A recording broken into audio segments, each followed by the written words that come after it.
ರಾಜ್ಯದಲ್ಲಿ ಜೋರಾಯಿತು ಎಸ್ಐಆರ್ ಕದನ.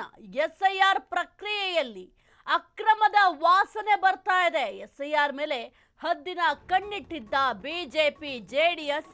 ರಾಜ್ಯದಲ್ಲಿ ಜೋರಾಯಿತು ಎಸ್ಐಆರ್ ಕದನ. ಎಸ್ಐಆರ್ ಪ್ರಕ್ರಿಯೆಯಲ್ಲಿ ಅಕ್ರಮದ ವಾಸನೆ. ಎಸ್ಐಆರ್ ಮೇಲೆ ಹದ್ದಿನ ಕಣ್ಣಿಟ್ಟ ಬಿಜೆಪಿ ಜೆಡಿಎಸ್.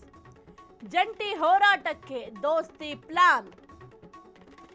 ಇಂದು ಆಯೋಗಕ್ಕೆ ದೋಸ್ತಿ ದೂರು. ಬೆಳಗ್ಗೆ 10:30ಕ್ಕೆ ದೂರು ನೀಡಲಿರುವ ನಿಯೋಗ. ಬಿಜೆಪಿ ಕೋರ್ ಕಮಿಟಿಗೂ ಹೈ ಟಾಸ್ಕ್. ಒಬ್ಬೊಬ್ಬ ನಾಯಕರಿಗೆ 3 ಜಿಲ್ಲೆಗಳ ಹೊಣೆ. ಎಸ್ಐಆರ್ ಅಕ್ರಮಕ್ಕೆ ಬ್ರೇಕ್ ಹಾಕಲು ಪ್ಲಾನ್. ಕ್ಷೇತ್ರ ಪ್ರವಾಸಕ್ಕೆ ರಾಜ್ಯದ ಲೀಡರ್ಸ್ ರೆಡಿ. ರಾಜ್ಯದಲ್ಲಿ ಎಸ್ಐಆರ್ನದ್ದೇ ರಾಜಕೀಯ ಗದ್ದಲ ಜೋರಾಗಿದೆ. ಮನೆ ಮನೆ ಸಮೀಕ್ಷೆ ಉಲ್ಲಂಘನೆ ಆರೋಪ. ಇಂದು ಕೇಂದ್ರ ಚುನಾವಣಾ ಆಯೋಗಕ್ಕೆ ದೂರು. ಕೇಂದ್ರ ಸಚಿವ ಎಚ್.ಡಿ. ಕುಮಾರಸ್ವಾಮಿ, ಪ್ರಹ್ಲಾದ್ ಜೋಶಿ, ಶೋಭಾ ಕರಂದ್ಲಾಜೆ, ವಿಪಕ್ಷ ನಾಯಕ ಆರ್ ಅಶೋಕ್ ಭಾಗಿ ಸಾಧ್ಯತೆ ಕೂಡ ಇದೆ. ಸದ್ಯಕ್ಕೆ ರಾಜ್ಯದಲ್ಲಿ ಒಂದು ಎಸ್ಐಆರ್ ಕದನ ದಿನದಿಂದ ದಿನಕ್ಕೆ ಜೋರಾಗ್ತಾ ಇದೆ. ಎಸ್ಐಆರ್ ಪ್ರಕ್ರಿಯೆಯಲ್ಲಿ ಅಕ್ರಮದ ವಾಸನೆ ಕೂಡ ಬರ್ತಾ ಇದೆ. ಈ ಎಸ್ಐಆರ್ ಪ್ರಾರಂಭ ಮಾಡಬೇಕು ಎಂಬ ದಿನದಿಂದಲೂ ಕೂಡ ಕೆಲವೊಂದಿಷ್ಟು ಮಾತಿನ ಚಕಮಕಿಗಳಿದ್ದಾವೆ. ಜೊತೆಗೆ ಕೆಲವೊಂದಿಷ್ಟು ಭಿನ್ನಾಭಿಪ್ರಾಯಗಳು ಕೂಡ ಇತ್ತು. ಆದರೂ ಕೂಡ ಈ ಒಂದು ಎಸ್ಐಆರ್ ಪ್ರಕ್ರಿಯೆಯನ್ನು ಜುಲೈ 30ರಂದು ಪ್ರಾರಂಭ ಮಾಡಲಾಯಿತು. ಪ್ರಾರಂಭದ ದಿನದಿಂದಲೂ ಕೂಡ ಕೆಲವೊಂದಿಷ್ಟು ಅಸಮಾಧಾನಗಳು ಕೂಡ ಭುಗಿಲೇಳ್ತಾ ಇದೆ. ಅದರಲ್ಲೂ ಬಹಳ ಪ್ರಮುಖವಾಗಿ ಈ ಒಂದು ಎಸ್ಐಆರ್ ಪ್ರಕ್ರಿಯೆ ಮಾಡಲಿಕ್ಕೆ ಅಂತ ಕೆಲವೊಂದಿಷ್ಟು ನಿಯಮಗಳಿದ್ದಾವೆ. ಪ್ರಮುಖ ನಿಯಮ ಅಂತಂದರೆ ಮನೆ ಮನೆಗೆ ಹೋಗಿ ಭೇಟಿಯನ್ನು ಕೊಡಬೇಕು.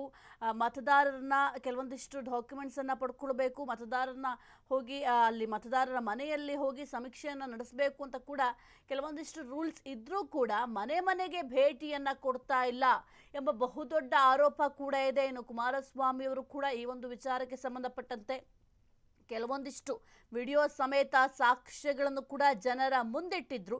ಅದರ ಜೊತೆಗೆ ಎಸ್ಐಆರ್ ಮೇಲೆ ಬಿಜೆಪಿ ಮತ್ತು ಜೆಡಿಎಸ್ ಹದ್ದಿನ ಕಣ್ಣಿಟ್ಟಿದೆ. ಯಾಕೆಂತಂದ್ರೆ 2028ರ ಚುನಾವಣೆಯನ್ನ ಗೆಲ್ಲಲೇಬೇಕು ಅಂತ ಪಣ ತೊಟ್ಟಿರೋದ್ರಿಂದ ಚುನಾವಣೆಯ ಮೇಲೂ ಕೂಡ ಎಫೆಕ್ಟ್ ಆಗುತ್ತೆ. ಹಾಗಾಗಿ ಈ ಒಂದು ಎಸ್ಐಆರ್ ಪ್ರಕ್ರಿಯೆ ಸರಿಯಾಗಿ ನಡೆಸಬೇಕು ಅಂತ ಬಹಳ ಒಂದು ಬಿಗಿ ಪಟ್ಟನ್ನು ಕೂಡ ಹಿಡಿದಿದ್ರು. ಸದ್ಯಕ್ಕೆ ಇವತ್ತು ಆಯೋಗಕ್ಕೆ ಬಿಜೆಪಿ ಮತ್ತು ಜೆಡಿಎಸ್ ದೂರು ಕೂಡ ನೀಡಲಿದೆ. ಅಂದರೆ ಒಂದು ಎಸ್ಐಆರ್ ವಿಚಾರಕ್ಕೆ ಸಂಬಂಧಪಟ್ಟಂತೆ ರಾಜ್ಯ ಚುನಾವಣಾ ಆಯೋಗ ಜೊತೆಗೆ ಕೇಂದ್ರ ಚುನಾವಣಾ ಆಯೋಗಕ್ಕೆ ದೂರು ಕೂಡ ನೀಡಲಿದೆ. ಆಲ್ರೆಡಿ ಬಿಜೆಪಿ ಹೈಕಮಾಂಡ್ ಖಡಕ್ ಸೂಚನೆ ಕೂಡ ಕೊಟ್ಟಿದೆ.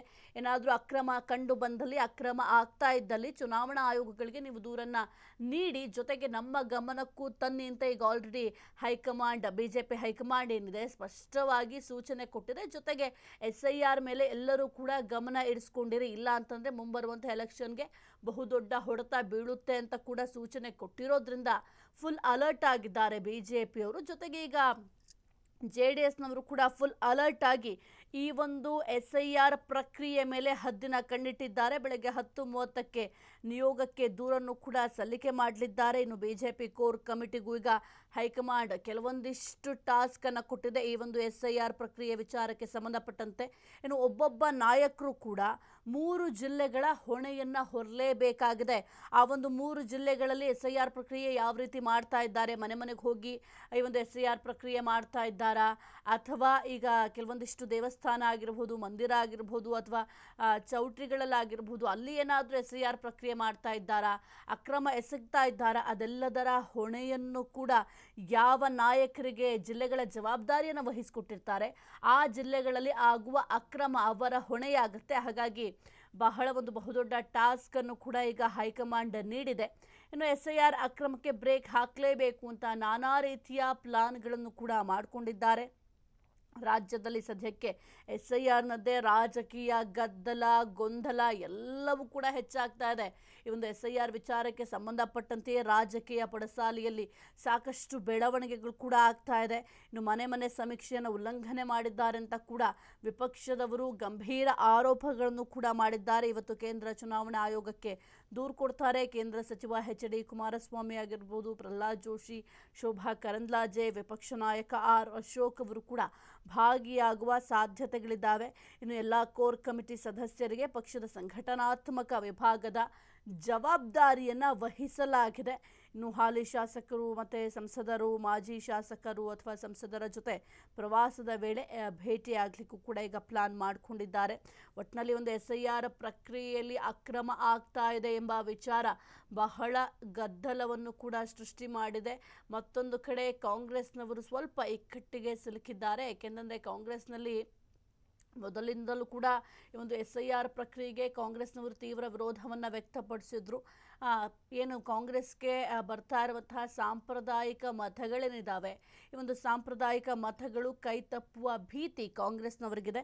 ಹಾಗಾಗಿ ಈ ಒಂದು SIR ಪ್ರಕ್ರಿಯೆಗೆ ಮೊದಲಿನಿಂದಲೂ ಕೂಡ ಭಾರಿ ವಿರೋಧವನ್ನು ಕೂಡ ವ್ಯಕ್ತಪಡಿಸಿದ್ರು. ಆದರೆ BJPಯವರು SIR ಪ್ರಕ್ರಿಯೆ ಆಗಲೇಬೇಕು ಅಂತ ಕೂಡ ಹೇಳ್ತಾ ಇದ್ರು.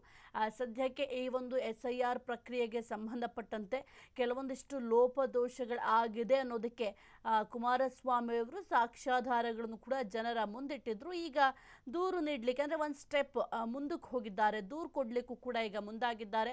ಯಾಕೆಂತಂದರೆ ದೂರು ಕೊಡಬೇಕು ಅಂತ ಪ್ಲಾನನ್ನು ಮಾಡ್ತಾ ಇದ್ರು, ಚಿಂತನೆ ಕೂಡ ಮಾಡ್ತಾ ಇದ್ರು. ಹೈಕಮಾಂಡ್ ಕೂಡ ಆದೇಶವನ್ನು ಕೊಟ್ಟಿತ್ತು ದೂರು ನೀಡಿ ಅಂತ. ಇದರ ಬೆನ್ನಲ್ಲೇ ಇವತ್ತು ಆಯೋಗಕ್ಕೆ ದೋಸ್ತಿ ನಾಯಕರು ಹೋಗಿ ದೂರನ್ನು ಕೂಡ ಸಲ್ಲಿಕೆ ಮಾಡ್ತಾರೆ.